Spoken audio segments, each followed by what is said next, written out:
Waziri wa mambo ya nje wa Benin amesema wanajeshi wapatao 200 wa Afrika Magharibi, wengi wao wakiwa wanatokea Nigeria na Ivory Coast, wako Benin kuiunga mkono serikali kufuatia mapinduzi yaliyoshindwa Jumapili. Jaribio hilo lilishindwa baada ya Nigeria kutuma ndege za kivita kuwafukuza waasi kutoka kwenye kambi ya kijeshi na makao makuu ya televisheni ya serikali ambapo walikuwa wametangaza kuchukua mamlaka. Hii ni mara ya kwanza kwa maafisa kusema wanajeshi wangapi wa kigeni waliotumwa nchini humo. Waziri wa mambo ya nje wa Benin, Adaji Bakari, siku ya Alhamisi alisema baadhi ya wanajeshi wa kikanda walitumwa wamebaki nchini kama sehemu ya operesheni ya kusafisha.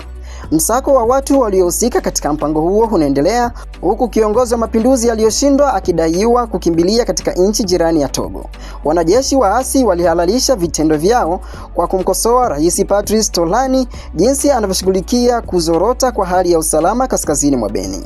Jumuiya ya kikanda ya Afrika Magharibi ECOWAS ilituma wanajeshi kutoka Nigeria, Ghana, Sierra Leone pamoja na Ivory Coast ili kuvishikilia vituo muhimu na kuzuia vurugu. Mtazamo wako ni upi ndugu mtazamaji wa Varado Online TV kwa ambacho kinaendelea nchini Benin? Maana tukumbuke Jumapili ilikuwa ni siku iliyokuwa imeandaliwa kwa ajili ya mapinduzi kumpindua rais aliyekuwa madarakani.